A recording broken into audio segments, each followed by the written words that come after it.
So here we're going to show you how to put the mast up. It's actually reasonably simple to do on a Laser 2. The most important thing is make sure your shrouds are separated and untangled.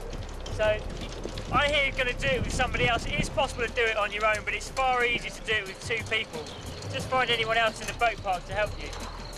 So I've got 3 shrouds, my front shroud and my side shroud. You can see here, I'll pass it over to the person who's helping me. Now what you want to do is have your pins already laid out on the deck and know which holes they're going to go into so that you don't have to faff around.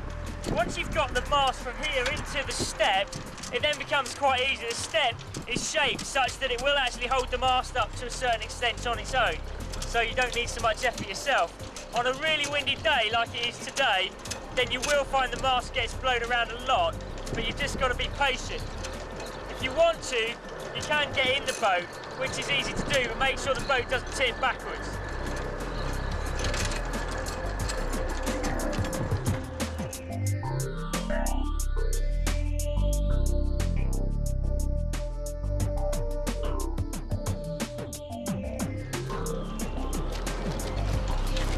Okay, so what you can see there we did is we put the mast up really quickly, we shoved the pins in, we haven't actually put the loops in yet, but there's enough tension just keeping it all together, and we'll tie it up now, put the pins in so it's secure, and then the mast will be ready.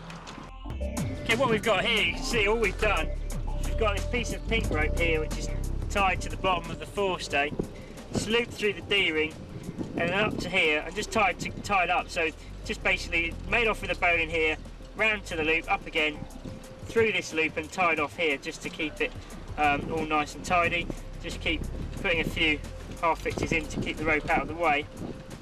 And this bungee here, what happens is when the forestay is not being used, when you're sailing the boat and you've got the tension in the front of the jib, this then becomes slack and the bungee takes the stops this flopping around all over the sail. We'll see that when we come to the tuning section. That's actually quite useful. Well, the last thing we've got to do is go and put the pins in back here for the shrouds, and so I'm just going to put this pin in here, and then after that I'm going to tape it up.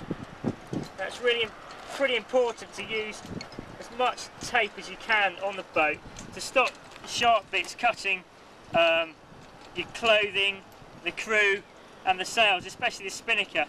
And the other thing you want to do before you put your mast up is make sure that all the sharp bits, all the shackles and anything that might damage the spinnaker is taped up. So there we go, pretty liberal application of the tape, and I actually find on this boat that the spinnaker sheet tends to get jammed in there, so I put lots of tape on it and actually tape over that hole so the spinnaker sheet doesn't go in that hole. And I really would recommend that you use quite a lot of tape. It's much better to spend a couple of pounds on a few reels of tape than it is to get your spinnaker repaired or even buy a new one.